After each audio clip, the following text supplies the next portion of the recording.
The time out there. I know. Let's go. All right.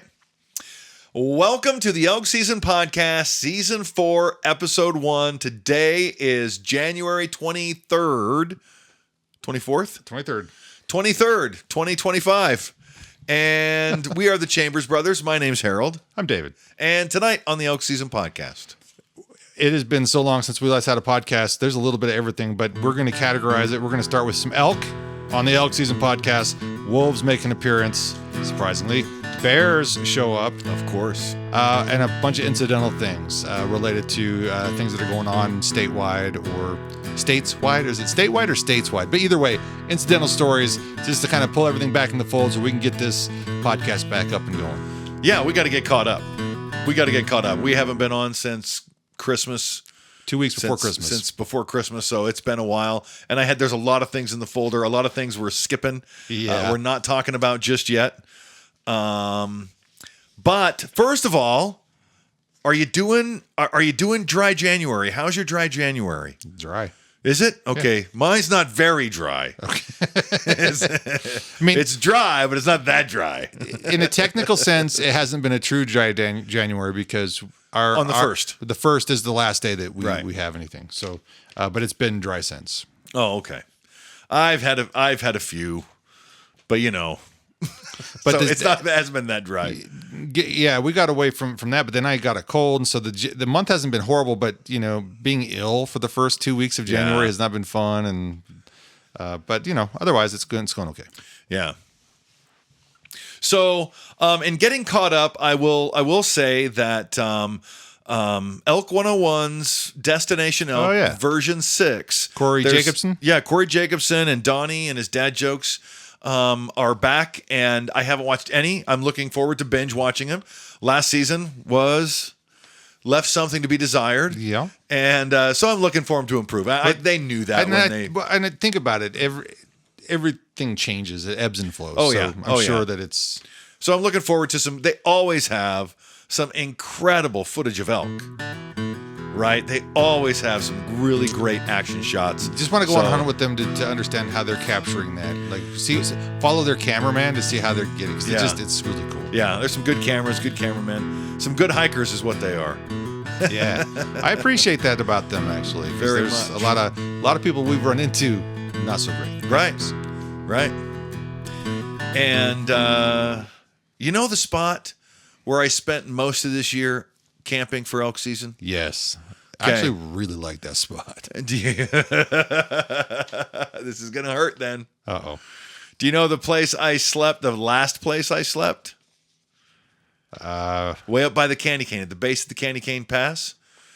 And I just hiked down in the morning. Yes. But we hiked up that evening. Because we had those spikes that first weekend up there on the top of that knoll. I am daydreaming about that knoll. Yeah, no, it's... About camping on that knoll. Oh. Because we've had some really good encounters on that side near there. Yeah, and that knoll has enough traffic on it, but it's those hillsides just across from it. Yeah. With the cover and stuff. That would be... Okay, so yeah. I smell what you're stepping in. Yeah. So, yeah, I've been daydreaming about that, just to let you know. Okay. I've been daydreaming about some new shoes for hiking because my boots are already tore up. But no, that's cool. I think it's good to have favored spots. You know, there's a number of places that we're like, well, if we had to, we can go here. And this is just one more spot. And that the hike up Elk Ridge is 2 hours of agony. Yeah. I mean, it's dig deep, and you're going to get there, but it's 2 hours. Up to the Candy Cane, it's probably 30, 40 minutes of terrible, terrible hiking. Yeah. But it takes you a little bit longer to get to that base, but we're still at a really good elevation and at a really good spot. So anyway, I just want to plant that nugget in the back of your brain for next season. There's that other side too, you know, there's still a lot to explore over there. A lot. And there's just that much more cover. Yeah. Yeah, there's a lot of little folds and little gullies and knolls. So, all right. So we have some elk stories. Yeah. So What's going on in the off season with elk? Well, I guess before we get into that, since we're talking about hunting season and what we, place that we want to camp. Yeah. Somebody, and it was actually just recently, is it in Washington, they had an elk hunt and somebody bagged a possible new record. Yeah. World record. Yeah. If that kind of thing is important to you, guys always love to measure things in inches. So I think for me is like, if I were to bag an elk like that, I'm incredibly grateful. I'm thankful. I don't really need a number thrown on it. Right. I'm like, oh, good, great, awesome. There's no doubt that world record elk and deer exist in someone's garage because it just isn't important to them. Because it isn't important to them. Yeah. It's important to you. So now how do you feel about that guy who has a world record? and there's lots of them. And you know those old timers. There was an old timer in White Sulphur Springs that he got a big 7x7. And one of the local stores in White Sulphur Springs, Montana, had it on display. And he says, I'll give X amount of dollars or whatever to anybody that brings in an elk rack that doesn't fit inside this one. Okay. And it was there for like 11 years. That's cool. Nobody touched it. That's awesome. Yeah.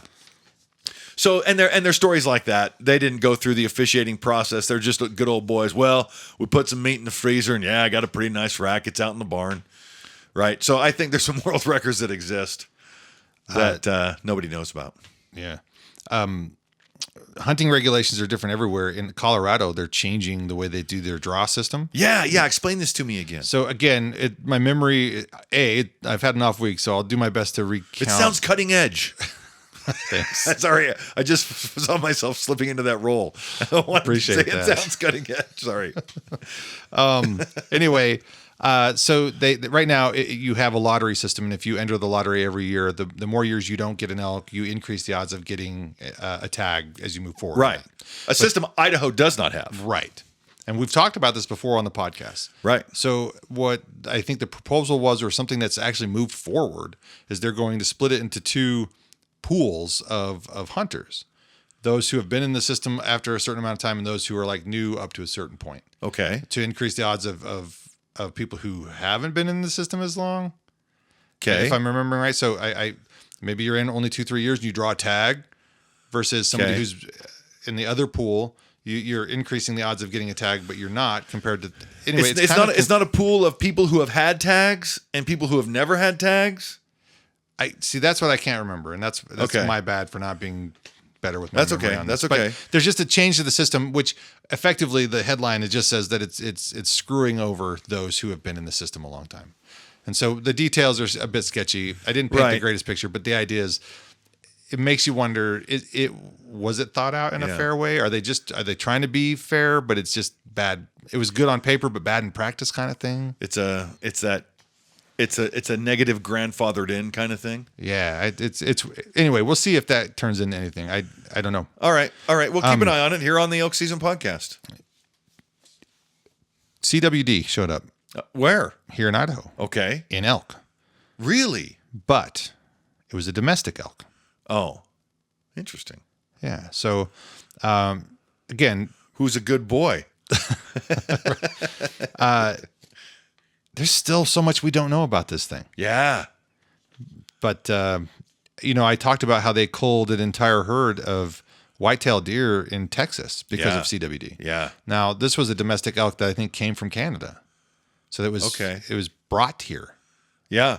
So anyway, there's more questions than answers on that one. Just making that note because I saw that headline come through. Yeah. What else?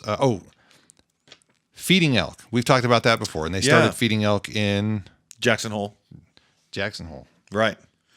And I did a report today on my radio program on the Idaho Fish and Game talking about not feeding the animals.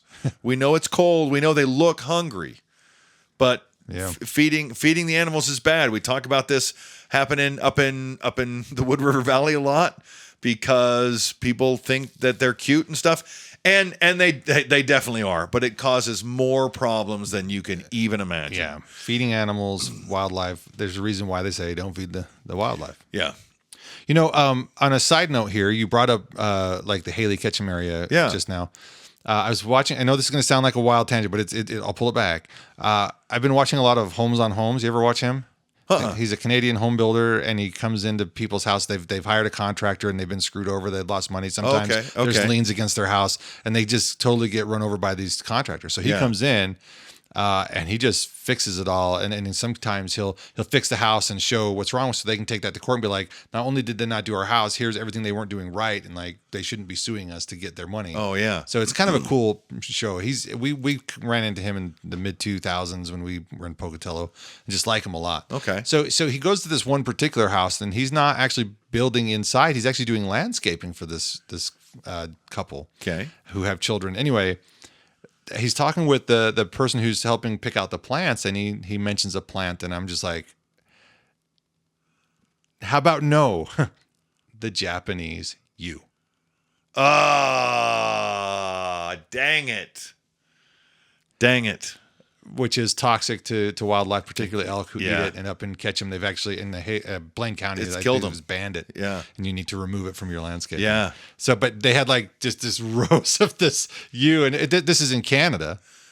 Oh, really? It's not any less deadly. No kidding. So it's not like there's not elk there. There's definitely elk there. Now, maybe because it was a residential home, maybe the animals aren't getting there. But it's just that the fact that it's so widely used, that it's not just there; it's at other places. But just something I made of note. We watched that episode a couple weeks ago. Okay. So anyway, and that pretty much brings our elk conversation to a close, with the exception of the unique colored elk with the white spotches. Yeah. Yeah, and we saw one of those. I think I showed you a TikTok of a completely different one. Actually, no, it was a caribou. Yeah, with the whites with the white pattern. It's just interesting. Genetic variation looks cool. I think this cow be walking into the snowstorms too much.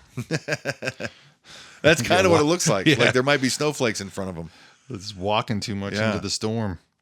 Wolves. You like wolves, don't you? I love them.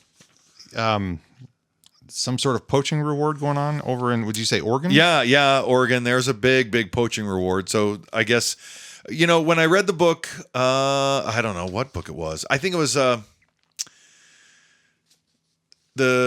one on Yellowstone, Decade of the Wolf. Mm-hmm. A full, maybe it was. I don't know. I've read some books on wolves, but basically it was Carter Niemeyer. It was 25% of wolf deaths are poaching. 25%. I was shocked by that number because I thought shoot, shovel, and shut up was hyperbole. I thought it was just words guys said to sound tough. And I'm sure some of them do, but some of them actually go through with it, and it's more common than I'm just really surprised. And so it's happening in Oregon because people are afraid and they don't understand, and there's nothing they can do. They can't trap them. They can't hunt them. And I can tell you what some ranchers are trying to do in Colorado to deal with their wolves. Yeah, they sent a bill to ranchers submitted a $582,000 bill for Colorado wolf damages, which could drain the state's depredation fund entirely, according to this headline. When I read the article, they talked about how they recognize there's some limitations to this because they have some unsubstantiated claims of how the wolves damaged. The wolves have yet to do the damage. In some cases, yeah. Yeah. So anyway, just kind of, but I think I don't think there's enough wolves in Colorado to do damage yet. Well, to any true measurable extent. But I also think this is a symptom of that learning curve of getting back into the swing of things, of having a diverse wildlife, Right. Yeah. So I'm all for it. I'm all for the lawsuit. Yeah. Great. Let's figure this out. Let's fight it out. And if that's the claim you want to make and there's any validity to any of it, yes, it will move through the court system. Absolutely. And it's not going to stop the wolves from breeding right now. And there is so when I hear the word depredation, I think about we have a lot of depredation hunts in Idaho. Those depredation tags are for elk near cultivated fields, right? Right. Yes. Is that what they're talking about? The depredation fund? So I don't know how that's Colorado just a question rolls in my with head. that, but I think they're trying to get ahead of the game because, well, there's a lot of triggered emotions when it comes to wolves. The number one thing I would be concerned about if I lived in Colorado is the number of elk tags available. Yeah. If they have anything to gripe about at all, it's not the ranchers, it's not the cattle. Wolves kill 20 elk a year each. They kill more elk in Idaho than sportsmen do now. So if I can play devil's advocate, please, just a little bit here. Yeah. Just to take a different perspective from the rancher's side. Yeah. So let's say I'm not a hunter, but I really do have some concerns and some issues with wolves dealing with my livestock. Yeah. The number of elk tags mean nothing to me. Right. Just saying. Okay. But what do you do about the other? I mean, as a rancher, what do you do about all the other things that kill your cattle?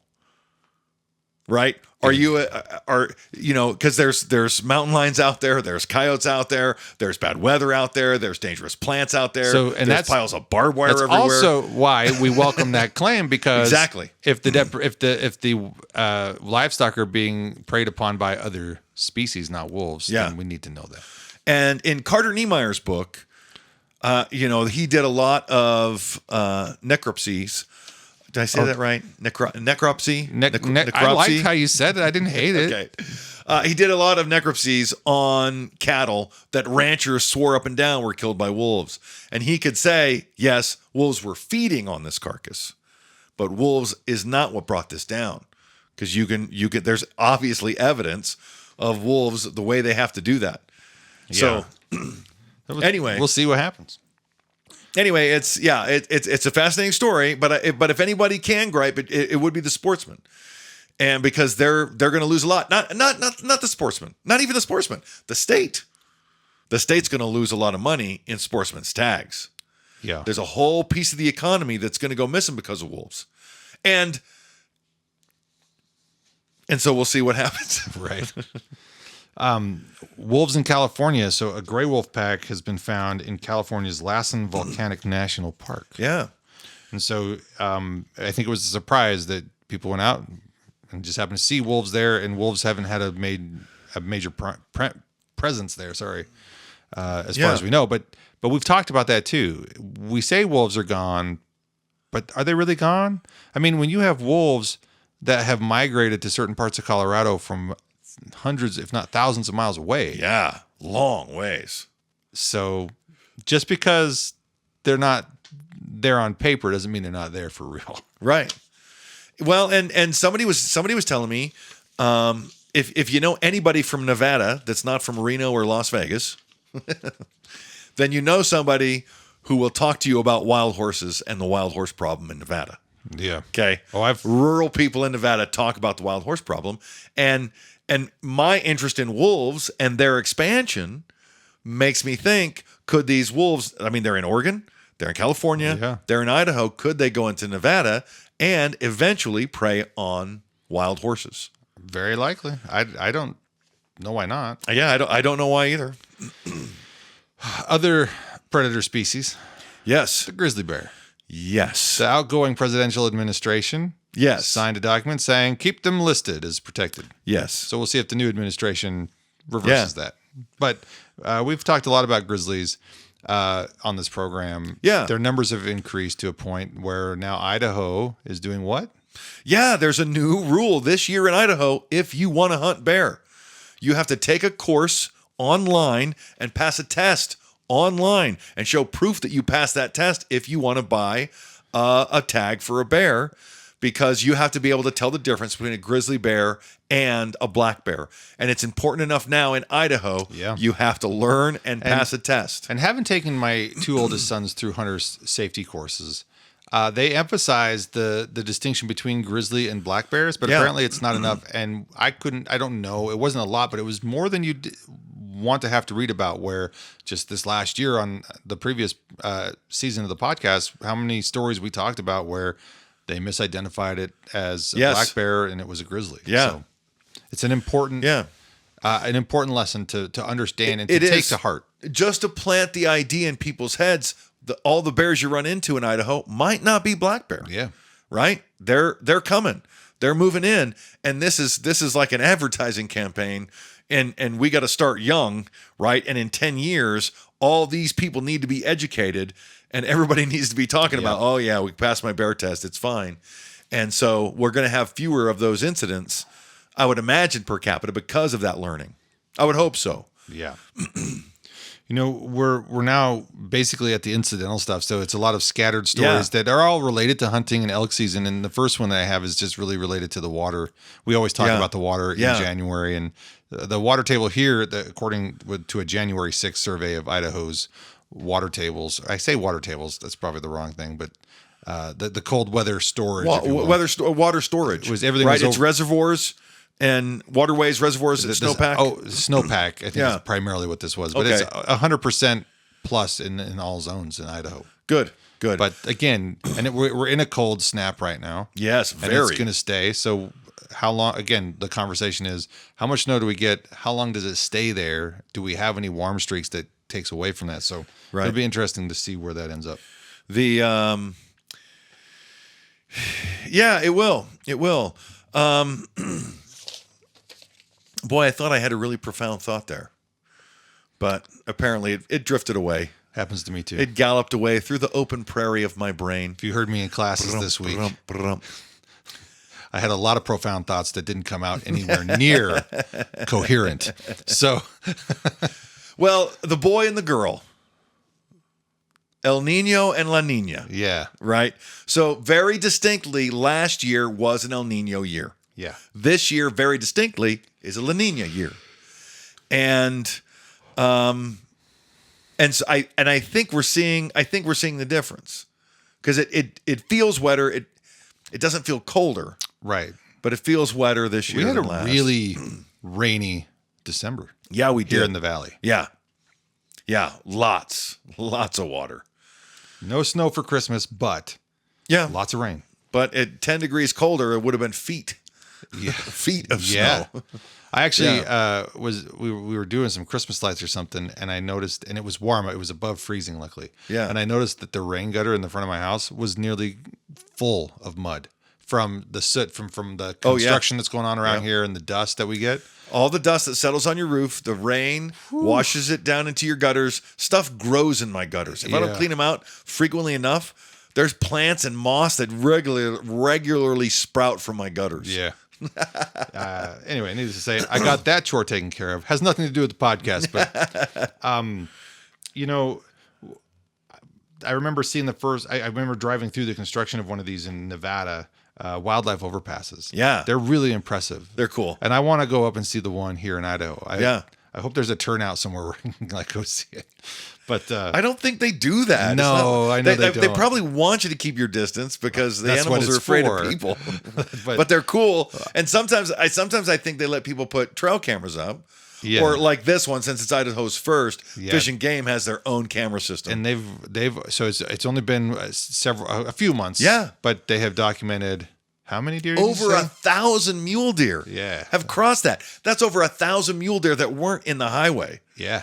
And think about the number of elk, the bears, the bobcats, the porcupines, the skunks. Any animal that doesn't cross the highway while you're traveling down it. Makes it safer. It's just safe. For all of us. Yeah. I just think they're cool. And I think it's great that it just, And there's a time-lapse video on the Fish and Game's website. If you want to watch it, in 2 minutes, you can see 1,000 deer cross that bridge. Yeah. That's so crazy. It's not consecutive 2 minutes. But the video is only 2 minutes long. Hey, we live in Twin Falls, and just to the south, we have the South Hills. We've traversed out there quite a bit, but they close it every year.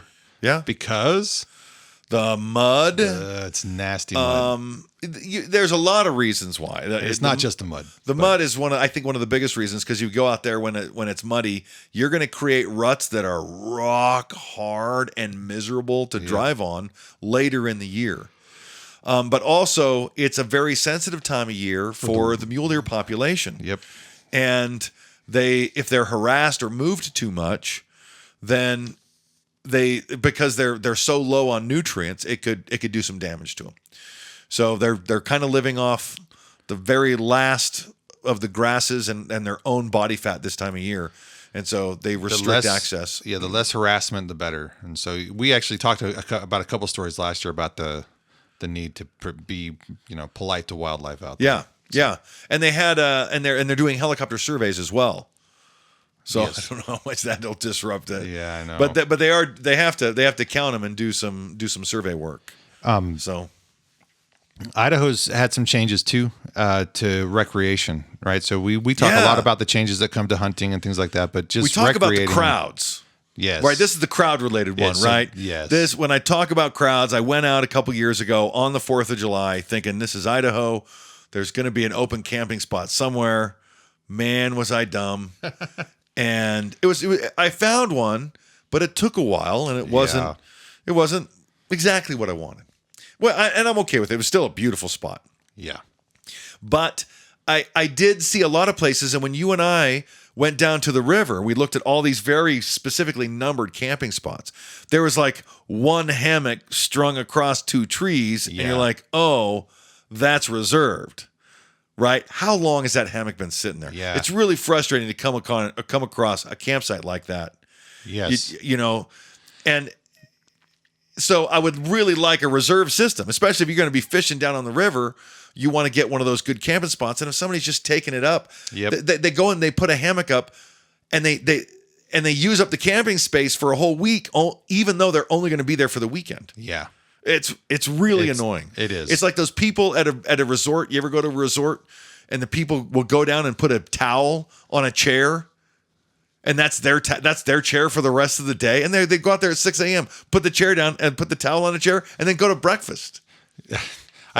I haven't run into that yet, but I've run into the opposite where it's clear we're there and our stuff is on the chair, so maybe don't sit on our stuff to make your phone call. Anyway, that happened. Anyway, it's a. I know, but I do appreciate the reservation thing. It's analogous, and I know this is not hunting, but it's hunting for a good seat. The way that the movie theaters now have assigned seating. Yes, I love it. Thank you. Yes. No more confusion. I know what's going in when I get there. I don't have to be like, well, what do you think? Do you want to be here? That can happen outside the theater. Now, airlines, just leave my seats alone when I ordered those seats. Don't move me around. And why does everybody want to get on the plane in a hurry and off the plane in a hurry? Fear. Why? No. You want to spend the most time on the plane possible. Yeah. If you want to get on in a hurry. If you want to get off in a hurry, you want to spend the least amount of time. But everybody wants to get on in a hurry and off in a hurry. Yeah. It blows my mind. I go, all the privileged groups, go ahead and get on. If you have an assigned seat, it doesn't matter. It doesn't matter. Unless you're flying Southwest, which doesn't have assigned seats. That's different. Right. And even then, I don't really care. It's not a race to see who can be on the plane the longest. Right. Anyways, I just think that's silly to me. Anyway. Yeah.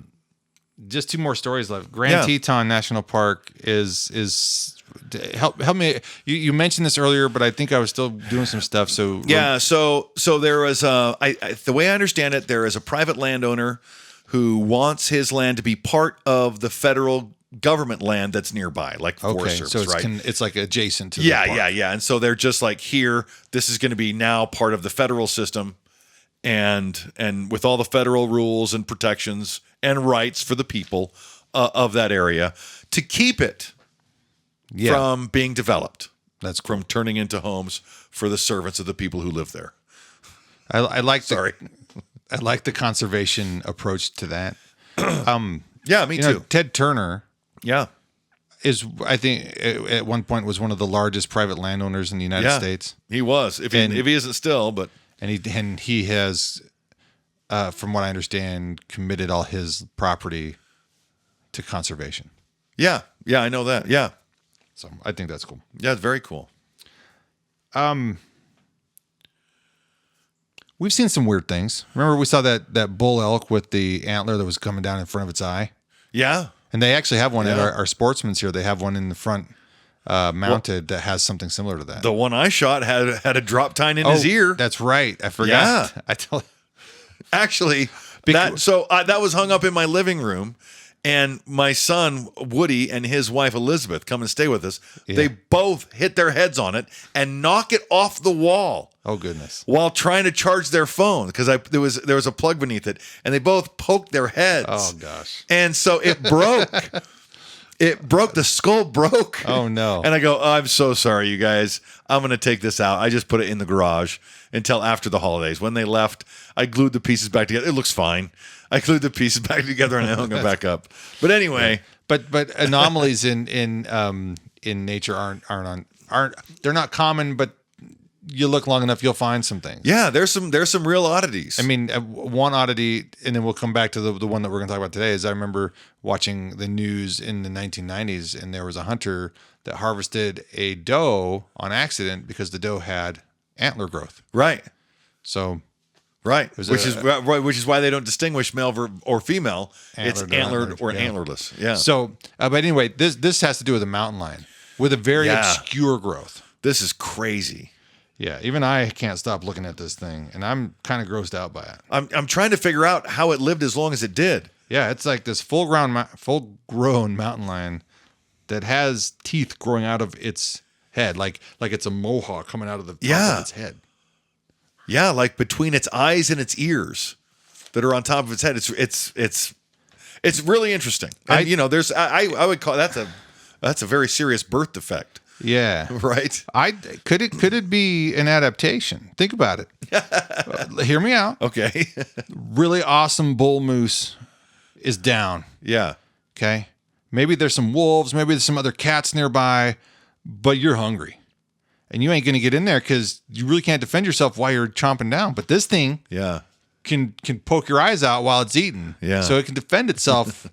Anyway, it's a bit of a stretch. Yeah, that is. It is. I'm gonna stick with it's probably a birth defect. It's a mutation of sorts. It's definitely a birth defect.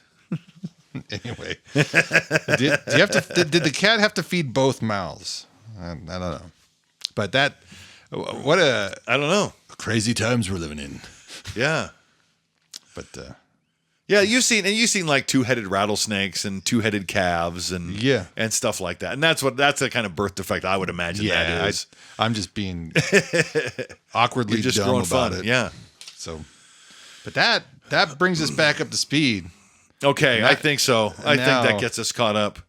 I